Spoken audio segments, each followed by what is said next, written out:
কেন্দ্রীয় সরকারের আয়ুষ্মান আর ত্রিপুরা সরকারের একটা হেলথ কার্ড, যে ইন জেনারেল সবার জন্য এটা বলা হয়েছে আর কি।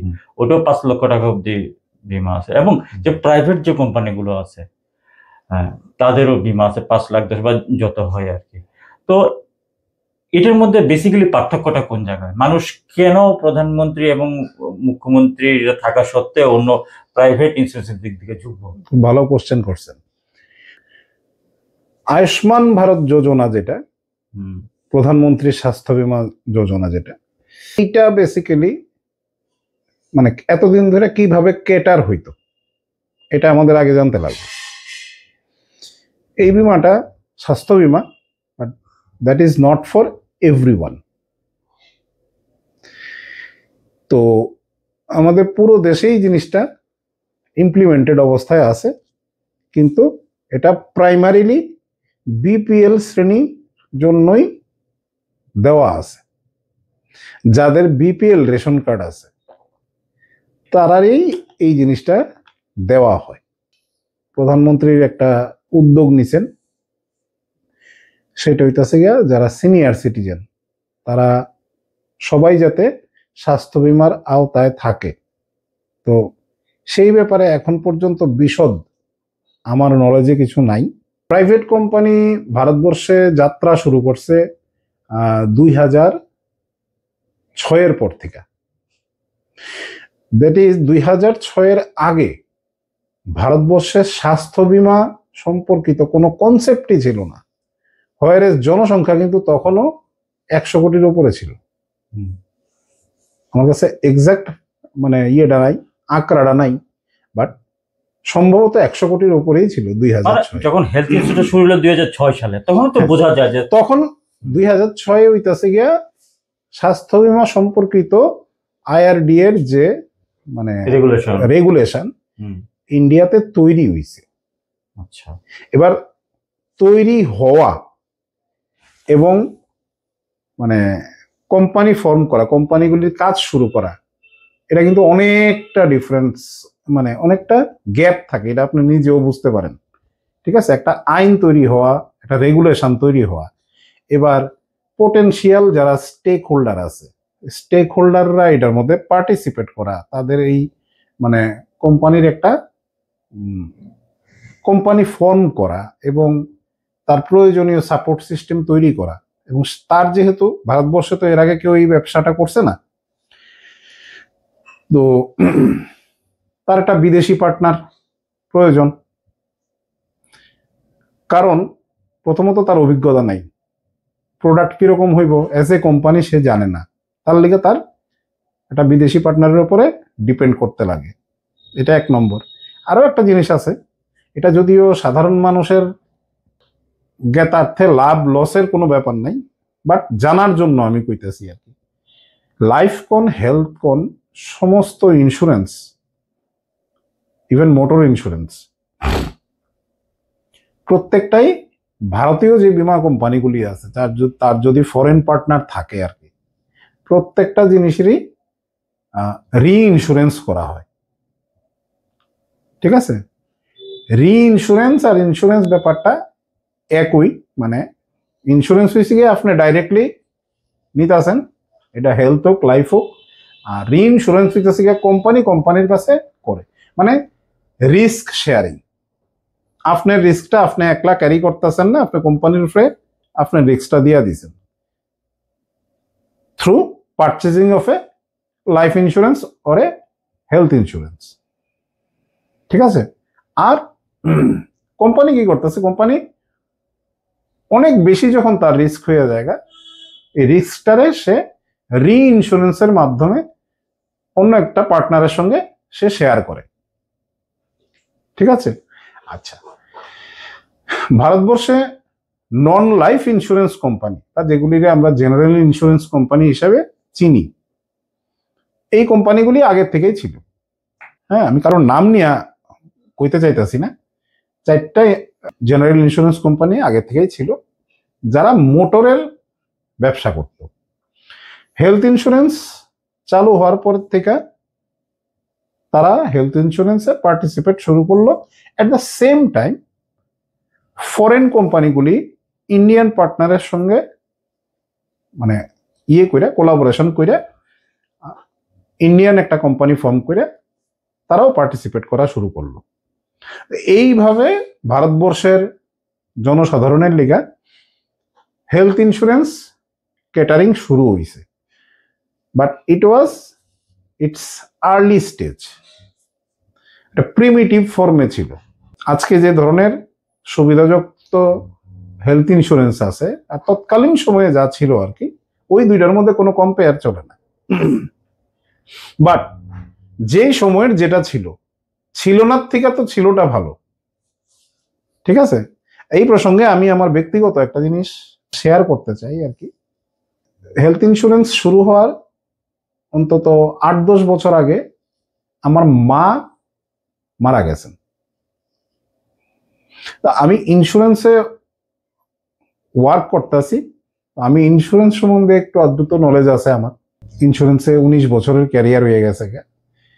তো যত সামান্য যা নলেজ আমার অর্জন হয়েছে তাতে মানে আমার একটা সময় মনে হয়েছে আর কি, যে আজকে যে এত সুযোগ সুবিধা, সেই সময় শুধু আমার মা না, যারাই ওই সময়ে ভারতবর্ষের নাগরিক হিসেবে ছিল, তাদের কাছে সামর্থ্য থাকা সত্ত্বেও তারা এই ধরনের কোনো আমব্রেলার তলায় আইতে পারছে না।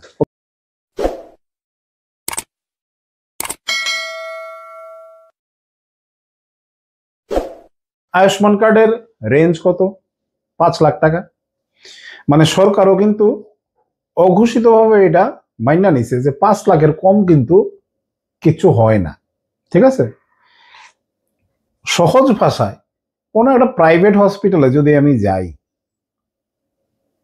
মানে আমাদের এখানে একটা কথিত আছে, প্রাইভেট হসপিটালে দরজায় ঢুকলেই নাকি 1 লাখ টাকা রাখা দেয়, অনেকের থেকে বেশিও কয়। তো আমি ওই বিতর্কে যাইতাছি না। কথা রইল গিয়া আমার সুস্থ হইয়া ফিরা হওয়া, এর মাঝখানে অপারেশন, ওষুধপত্র, ডক্টরের ফিজ, আইসিইউ, প্রচুর জিনিস থাকতে পারে। আমি যদি এই একটা স্বাস্থ্য বীমা যদি আমার বুঝা শূন্য যদি আমি কইরা রাখি, তাহলে কি হইব, বিপদের সময় আমার পয়সা লাগতো না, কারণ এই কোম্পানিগুলি ক্যাশলেস বেসিসে কাজ করে। কিছু কিছু ক্ষেত্রে যদি কোনো মানে কোম্পানির মনে যদি কোনো রকম খটকা তৈরি হয়, সে ক্যাশলেস তাৎক্ষণিকভাবে ডিনাই করতে পারে। সে কইতে পারে যে তুমি সুস্থ হইয়া ফিরা রিইম্বার্সমেন্ট ক্লেম করো। তো আইনটা 2024-এ পাল্টায় গেছে। তো আইআরডিএ কইতাছে সমস্ত ক্লেম ক্যাশলেস বেসিসেই সেটেল করতে লাগবে। এখনকার যেটা ডাইরেক্টিভ, প্রকারভেদ আছে, যেমন কোম্পানিগুলি যারা হেলথ ইন্স্যুরেন্স প্রোভাইড করে, সেই কোম্পানিগুলির কিছু সারা ভারতবর্ষ জুড়ে টাই আপ হসপিটাল আছে। এটারে ইন্স্যুরেন্সের ভাষায় কোয়া হয় নেটওয়ার্ক হসপিটাল। এবার সব কোম্পানির সমস্ত হাসপাতালের সঙ্গে টাই আপ করা নাই। ইনিশিয়ালি এটা সম্ভব না, একদিনে সম্ভব না, ধীরে ধীরে ধীরে ধীরে স্প্রেড হয় নেটওয়ার্ক। 26টা কোম্পানি আছে যারা হেলথ ইন্স্যুরেন্স প্রোভাইড করে, এর মধ্যে 5টা হইতাছে গিয়া স্ট্যান্ডঅ্যালোন হেলথ ইন্স্যুরেন্স কোম্পানি। আমরা ত্রিপুরার মানুষ কি করি, বেটার ট্রিটমেন্টের জন্য বাইরে যাই, কলকাতা যাই, চেন্নাই যাই, বা হায়দ্রাবাদ যাই, বা মুম্বাই যাই।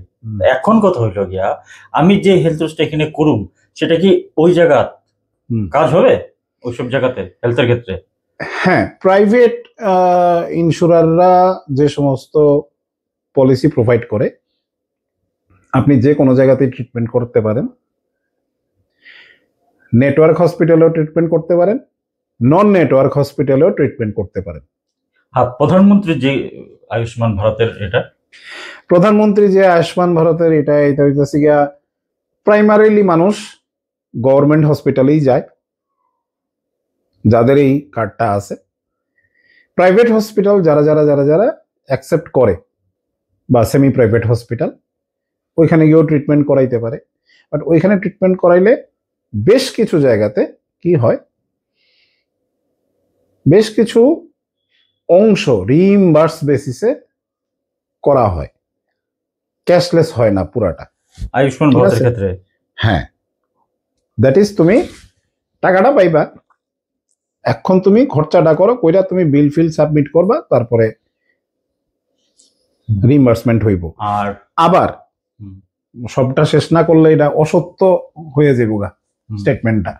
বেশ কিছু জায়গাতে ক্যাশলেস বেসিসেও হয়, সবটা না বাট হয়, কিন্তু এটা হ্যাঁ ইলাবোরেটলি কেস টু কেস বেসিসে এটা ডিফার করে, এটা এতখানি ইলাবোরেটলি কোয়া যাইতো না, কিন্তু কেস টু কেস বেসিসে ডিফারেন্স আছে এটার মধ্যে।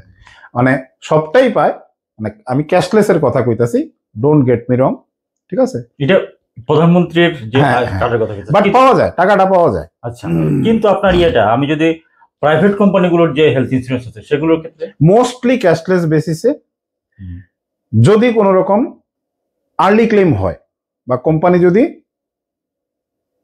কোনোভাবে তার মানে ইনিশিয়াল যে ডকুমেন্টেড আসতো প্রপোজাল ফর্ম এবং তার মানে কি বলে প্রুফ অফ হেলথ কন্ডিশন যা ছিল, কোনো কারণে কোনো কনসার্ন রেজ হয় এজ এ কোম্পানি যারা ক্লেম সেটেলমেন্ট করে আর কি, সেই ক্ষেত্রে ইনিশিয়ালি কিছু কিছু ক্ষেত্রে রিইম্বার্সমেন্টের লিগেও হইতে পারে, মানে এতদিন অবধি তাই হইয়া আইছে, ঠিক আছে? আর তবে মোস্টলি ক্যাশলেস সেটেলমেন্টই হয়। যদি আপনি নন নেটওয়ার্ক হসপিটালে ট্রিটমেন্ট করেন, এমন একটা জায়গাতে গিয়ে আপনার ইমার্জেন্সি হইল, আপনার প্রয়োজন পড়লো হসপিটালাইজ হওয়ার, ওইখানে কোনো নেটওয়ার্ক হসপিটাল নাই, আমি আমার অভিজ্ঞতা থেকে কইতাছি ক্যাশলেস বেসিসেও হয়, রিইম্বার্সমেন্ট বেসিসেও হয়। সাধারণ মানুষ কেমনে বুঝবা কাল এমার্জেন্সিতে আপনি এমন যদি কোনো ইমার্জেন্সি হয় যেখানে আপনি কি মানে নেটওয়ার্ক হসপিটাল টুকাইবেন, টুকানের মতন আপনার কোনো স্কোপই নাই। তখন মনে করেন চেরাপুঞ্জি ঘুরতেন গেছেন, সারা বছর বৃষ্টি হয় মৌসিন ড্রামে, ঠিক আছে? ফিসলাইয়া ফিরে গেছেন গা, আপনার ক্যারিকরণের লোক বলো নাই, কোন রকমে আইন না আপনি কই আপনার ঢুকাইব কই? এখান থেকে কি আপনি এয়ারলিফট করবেন? সুবিধা আছে? যদি সুবিধা থাকে তাহলে অন্যরকম ব্যাপার। অহন মানে প্রাইভেট ইন্স্যুরাররা এয়ার অ্যাম্বুলেন্স সাপোর্টও দেয়, ঠিক আছে? ওইটারও আপনি পয়সা পাইবেন। মোটামুটি কত রকমের হেলথ ইন্স্যুরেন্স আছে? মানে আমি প্রিমিয়ামের কথা বলতেছি। কত রকমের বললা কোনো কথা না, এখানে সেগমেন্টেশন করাটা খুব টাফ, সেগমেন্টেশন করাও যায় না। এক একটা কোম্পানির পলিসি মানে প্রোডাক্ট এক এক রকমের, এক এক রকম, মোস্টলি একই রকমের। ভারতবর্ষে এখনো মানে সবার মানুষ যেটা চায় আর কি, আমরা কাজে নাইমা প্রফেশনালি আমরা যেটা দেখি, অনেকে জিজ্ঞেস করে যে আমার তো প্রেশার আছে, সুগার আছে, হাইপার টেনশন আছে, আমার যে ওষুধ যে কিনি ওষুধের খরচা পামুনি। তো কিছুদিন আগে পর্যন্ত ছিল না, মানে এটারে স্বাস্থ্য বিমার ভাষায় বলা হয় ওপিডি ক্লেম, মানে আউট পেশেন্ট ডিপার্টমেন্ট রিলেটেড যে সমস্ত ক্লেম আছে। হাসপাতালে গেলে ওপিডি পান না, ইটস আউট পেশেন্ট, বাইরের পেশেন্ট। তো সমস্ত রকমের হেলথ ইন্স্যুরেন্স প্রোডাক্টের মধ্যে বা সব কোম্পানির প্রোডাক্টের মধ্যে ওপিডির ফ্যাসিলিটিস থাকে না, কিন্তু কিছু কিছু কোম্পানির কিছু কিছু প্রোডাক্টের মধ্যে ইদানিং ওপিডি ক্লেমও আছে। But basically health insurance is a hospitalisation product. কোনো কারণে আপনি যদি হসপিটালাইজড হন, হসপিটালাইজ হওয়ার মতন আপনার কাছে যদি কোনো কারণ থাকে, সেই ক্ষেত্রেই আপনি ক্লেমটা পাইবেন, ঠিক আছে?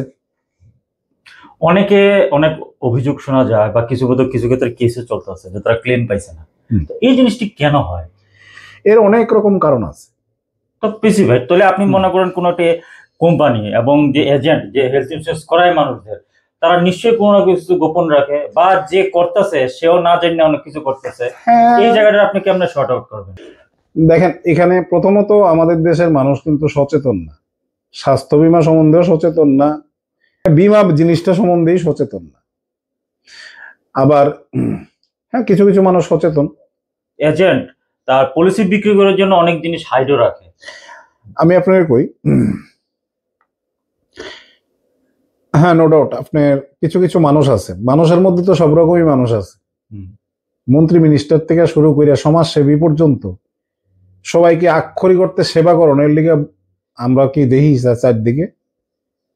প্র্যাকটিক্যালি আমরা কিন্তু এরকম মানুষ পাই না, পাই খুব কম, নগণ্য। ঠিক আছে, মানুষ তাৎক্ষণিকভাবে লাভের কথা বেশিরভাগ মানুষ চিন্তা করে, তাৎক্ষণিক লাভ। ঠিক আছে, সবাই এরকম না। যারা এথিক্যালি কাজটা করে, গ্রো হইতে অনেক সময় লাগে, বাট আলটিমেটলি বাজারে তারাই টিক্কা থাকে। তাদের অনেক কষ্ট হয়, বাট আলটিমেটলি বাজারে তারাই টিক্কা থাকে। এটা হচ্ছে আমার অভিজ্ঞতা। তবে এটা যেমন এজেন্টের মধ্যেও আছে, এটা কাস্টমারের মধ্যেও আছে। হাইড এন্ড সিকের যে ব্যাপারটা, এটা জ্ঞানত হোক অজ্ঞানতাবশত হোক, এটা দুই তরফেই আছে। কিছু কিছু লোক যারা এজেন্সির কাজ করে, তারা অবশ্যই কম অভিজ্ঞতা সম্পন্ন মানুষ, তাৎক্ষণিক লাভটা বেশি চিন্তা ভাবনা করে। তারা অনেক সময় চিন্তা করে তার কাছে হয়তো প্রোডাক্টের রেঞ্জও কম, তো যে কাস্টমাররে ভিজিট করতে গেছে সেই কাস্টমারের এমন কিছু একটা ব্যাপার আছে, এটা যদি আপনার শো করা হয় পলিসি অ্যাকসেপ্ট হইতো না, এটা সে জানে। তো সেটা সে প্রপোজাল ফর্মে উল্লেখ করে না। ঠিক আছে, আলটিমেটলি কিছু কিছু কাস্টমার আছে সেও গোপন করে 100 বার। কাস্টমার খুব সৎ হয় এরকম ভাবার কিন্তু কোনো কারণ নাই। না না না, কাস্টমার হাইড করলো বা আপনার এজেন্ট ইচ্ছাকৃত হাইড করলো বা অনিচ্ছাকৃত হোক, তার ব্যবসার স্বার্থে করলো, কিন্তু তখন কিন্তু ক্ল্যাশ হইব, আলটিমেট ক্ল্যাশ হইব এবং কোর্টেও যাইব ব্যাপারটা। এটার থেকে বাঁচতে গেলে এজ এ কাস্টমার বা এতে এজেন্ট, তাদের কি কি পয়েন্ট আপনার? আমি এজেন্টের কথা ছাইড়েই দিলাম, যারা এথিক্যালি কাজটা করে তাদের বিষয়ে কোনো রকম কথাই নাই, কোনো প্রশ্নই নাই। ঠিক আছে, কাস্টমারের অ্যাওয়ারনেস এর লিগে আমার বক্তব্য হইতাছে গা, আপনার যা যা ডিজিজ আছে, ডিক্লেয়ারেবল জিনিস আছে আপনারটা তো আপনি জানেন ভালো, আপনার কি কি ওয়ার হইছে এর আগে। এটা তো এজেন্ট তো একটা বাইরের লোক, সে আপনার পরিচিত মানুষ হইতে পারে, নাও হইতে পারে। ঠিক আছে, পরিচিত মানুষ দিয়ে কাজ করাইলেই যে কাজটা ভালো হইব, আর অপরিচিত মানুষ দিয়ে এই কাজ করাইলেই কাজটা ভুল হয়ে যাবে, এরকম ভাবারও কোনো কারণ নাই। বিকজ ইন্স্যুরেন্স ইজ এ মানে চুক্তি, কোম্পানি আর আপনার মধ্যে হইতেছে গিয়া একটা চুক্তি। আমি বুঝলাম, চুক্তিপত্রের মধ্যে যা লেখা আছে তাই তো থাকবো। এবার আপনার যে সমস্ত প্রি এক্সিস্টিং ডিজিজ আছে, প্রি এক্সিস্টিং ডিজিজ মানে হইতেছে গিয়া আগের থেকে হইয়া রয়েছে, সেসব ক্ষেত্রে কিছু সময়ের একটা ব্যবধান থাকে ক্লেম করা। এইগুলো জিনিস আপনার পলিসির মধ্যে আছে কিনা উল্লেখ করা, এইটা দেখার দায়িত্ব আপনার এজ এ কাস্টমার। হ্যাঁ, এজেন্ট কি করছে না করছে এটা আপনার দেখানোর কোনো ব্যাপার নাই। আপনার পলিসির মধ্যে ওইটা উল্লেখ করা আছে কিনা। আপনি তো জানেন আপনি হাইপার টেনশনের ওষুধ খান বা আপনি সুগারের ওষুধ খান, ঠিক আছে, আপনি ইনসুলিন নেন, সুগারের অনেক রকম লেভেল আছে, এগুলো সব ডায়াবেটিক পেশেন্টের অনেক সময় উল্লেখ করতে হবে। এবার কথা হইতেছে গা, আপনি ইনসুলিন নেন, অনেক কোম্পানি আছে যারা রেগুলার বেসিসে ইনসুলিন নেয়, তাদের পলিসি নেওয়া হয় না। অনেক কোম্পানি আছে নিলে নিতেও পারে উইথ লোডিং। লোডিং ভাষাটা হয়তো আপনি বুঝতেন না, এটা হচ্ছে এক্সট্রা প্রিমিয়াম। মানে নর্মাল রেটসে আপনার পলিসি হইতো না, নর্মাল প্রিমিয়ামে পলিসি হইব। আপনি মানুষ ওষুধ খাইয়া কি আপনার সুস্থ থাকতেছেন না? ইনসুলিন তো ওষুধ, সুস্থ থাকতেছেন না? থাকতেছেন। কিন্তু আপনি আর 10টা স্বাভাবিক মানুষের মতন তো না, আপনার সুস্থ থাকানোর লিগা মেডিসিনের প্রয়োজন হইতেছে। এটা আপনার নিজেরও বুঝতে লাগবে। ওই পার্টিকুলার কোম্পানি যদি নর্মাল রেটসে আপনার পলিসি অ্যাকসেপ্ট করে, ফাইন। যদি না করে, এখানে দুঃখ পাওয়ার কিচ্ছু নাই। আপনি তো মানুষটা নর্মাল না, এটা আপনার বুঝতে লাগবে। আপনি এটা মেন্টালি প্রিপেয়ার মানুষ থাকতে তো লাগবে। অনেক কাস্টমার কি করে নিজস্ব হাইট রেখা ইন্স্যুরেন্স ক্লেম করে, হ্যাঁ, ওখানে ক্লাস যখন এক্সিকিউটর যেখানে আচ্ছা আলটিমেটলি তখন গিয়ে হ্যাঁ। বদনাম হইতেছে বিভিন্ন কোম্পানিগুলোরও। মানে কোম্পানি বদনাম হইব করে, মানুষ যারা বুঝনের তারা ঠিকই বুঝে, যারা বুঝার তারা ঠিকই বুঝে। কোম্পানি কোম্পানির বদনাম কোম্পানি আছে, কোম্পানি কথা উঠে আর কি, কথা উঠতেই পারে, কথা উঠতেই পারে। কাজ করতে গেলে তো কথা অনেক কিছুই উঠবো, ঠিক আছে। আর যে ক্লেম পাইছে না, সে কোনো সময় এটা কইতো না যে আমার দোষ, এটা কয় না, ঠিক আছে। কইব তোমার কোম্পানি ক্লেম দিছে না, হ্যাঁ, তারা ক্লেম দেয় না। এটি হচ্ছে মানে ফালতু। একটাই জিনিস আপনার কনসার্ন, আপনি যদি সম্পূর্ণ রকমে নীরব থাকেন তাহলে কোনো কথা নাই এটার মধ্যে, মানে পলিসির মধ্যে অ্যাজ সাচ কোন রকম কিছু থাকতো না। বাট আপনার যদি প্রি এক্সিস্টিং ডিজিজ যদি থাকে, প্রি এক্সিস্টিং ডিজিজ আগের থেকে হইয়া থাকা, এটা উল্লেখ করতে হবে, হ্যাঁ, এবং এটা ডকুমেন্টেড আছে কিনা এটা দেখা আপনারই দায়িত্ব। আচ্ছা আরেকটা জিনিস, এই দুইটা জিনিস। আচ্ছা আরেকটা ব্যাপার হইলো কি, শুধু তাই না, আরেকটা কথা না কইলে না হইব। পলিসি করার পরেও হেলথ ইন্স্যুরেন্স পলিসি কিন্তু যদি একসঙ্গে আপনি মাল্টি ইয়ার প্রিমিয়াম না দেন, 1 বছরের যদি প্রিমিয়াম দেন, তাইলে 1 বছরের প্রিমিয়াম নেক্সট ইয়ার আবার কন্ট্রাক্টটা রিনিউ হইতেছে। ইন বিটুইন যদি আপনার কোন রকম অসুস্থতা ধরা পড়ে, যেটা অনেকেই ওভারলুক কইরা যায়, ঠিক আছে, সেটা পরবর্তী পলিসিতে যাতে আপলোড করা হয়, এটা দেখানোর দায়িত্ব আপনার। আপনার হইয়া রইছে প্রিমিয়াম দেওয়ার সময় আপনি প্রিমিয়াম দিয়ে দিচ্ছেন না, মোট কথা মনে করেন আমি করলাম, আমি ইন্স্যুরেন্স করলাম, দেখা গেল বেসিক্যালি তো 3 বছর পরে ইয়ে পাওয়া যায়, এমন কোনো কথা নাই।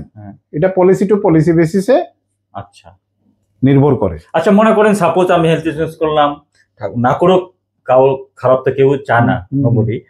আজকে ইন্স্যুরেন্স করলাম যে 5-7 দিন পরেই আমার একটা অ্যাক্সিডেন্ট হলো বড় সড়ো, তখন আমি ক্লেম পাবো? 100 বার পাইবেন।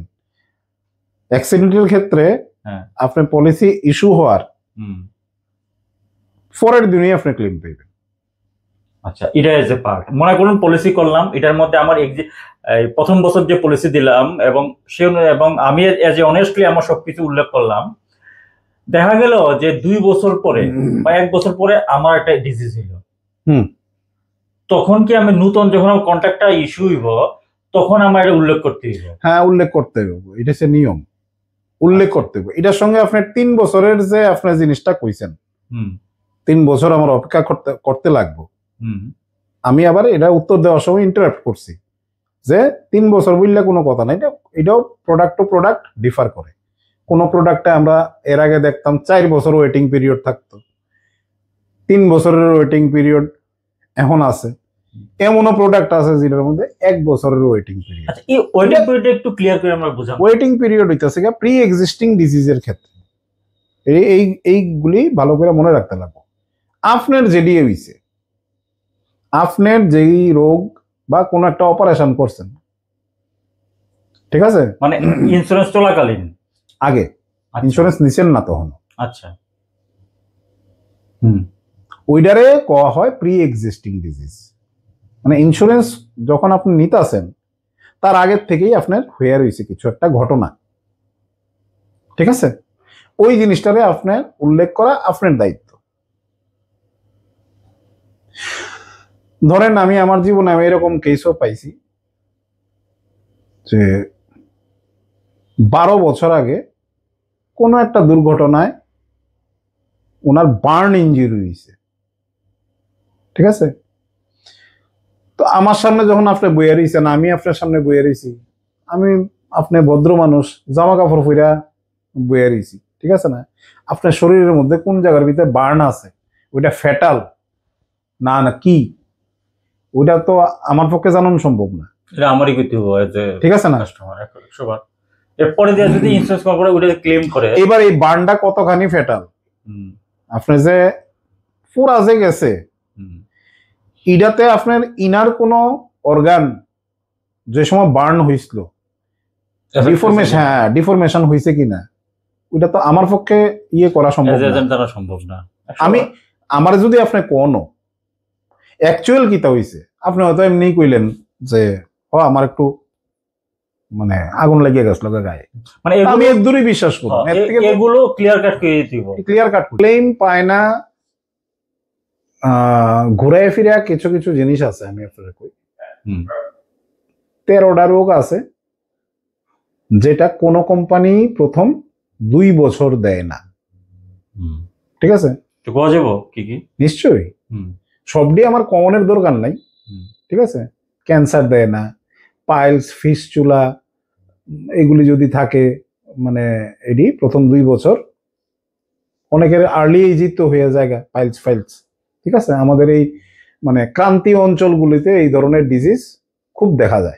আর কি কি?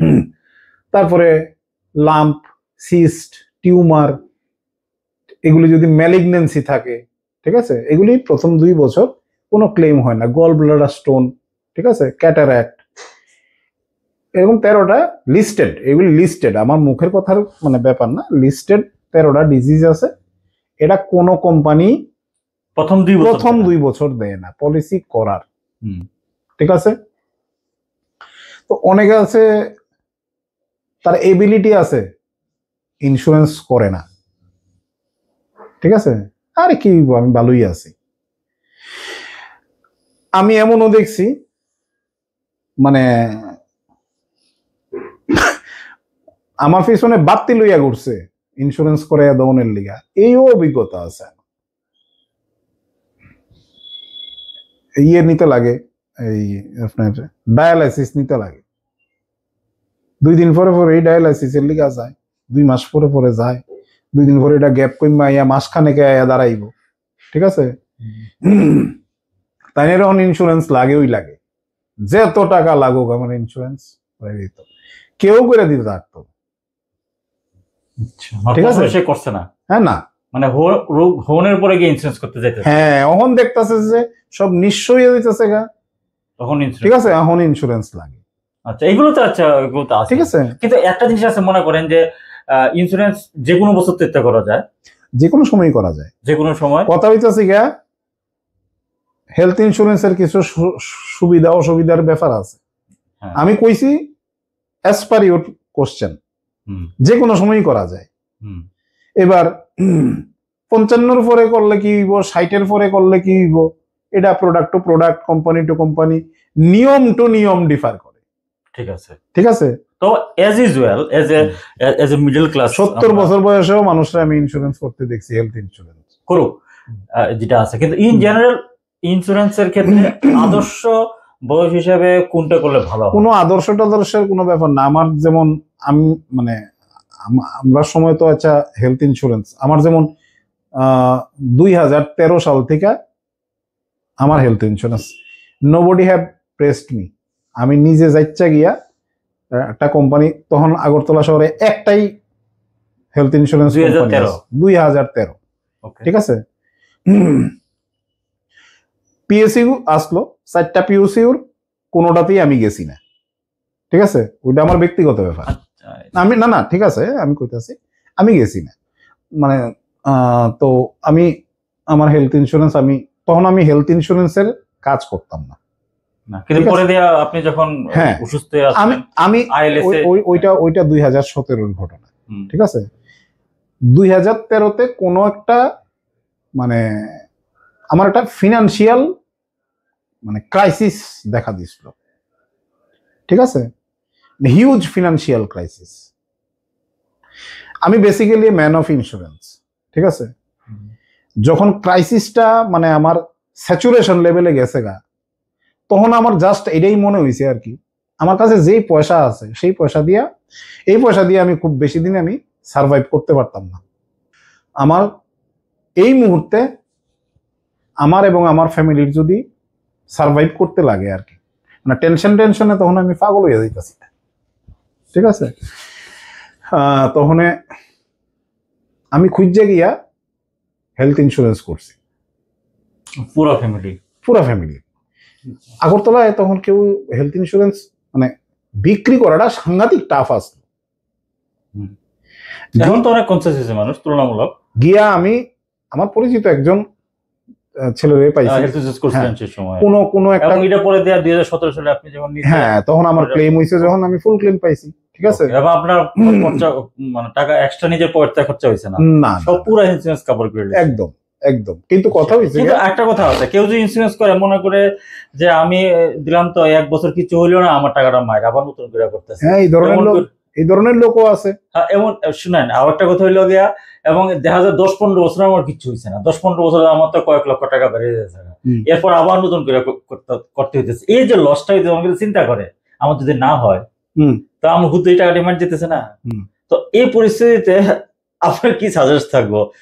শরীর থাকলে রোগ হবে এটা আমরা বলেই জানি, এটাই আমার সাজেশন হইতেছে গিয়া, আপনি যদি মনে করেন না আপনার স্বাস্থ্য বা আপনার ইহান তো শুধু খালি আপনি একলা কনসার্ন না, আপনার ফ্যামিলি আছে, সবাই সুস্থ থাকবো কিনা আগামী 20 বছর 25 বছর, ওই ডিসিশন পরিবারের কর্তা হিসেবে না এই যে যখন আমার ধরেন কিছুই হইল না, এই যে কথাটা আইতাছে মাথা, ঠিক আছে, হইবেন কি হইবেন না ওই ডিসিশনটা পরিবারের কর্তা হিসেবে বা মেম্বার হিসেবে আপনারই ডিসিশন লইতে লাগবে। আপনি যদি জানেন যে আপনি সুস্থ হইতেন না, আপনি করেন না, দরকার নাই আপনার ইন্স্যুরেন্সের। বা আপনার যদি এরকম ফিনান্সিয়াল সক্ষমতা থাকে যে কাম হোয়াট মে, আমার ইন্স্যুরেন্সের দরকার নাই, আমার কাছে যথেষ্ট টাকা পয়সা আছে, ঠিক আছে, যোগ হোগা দেখা যায়গা।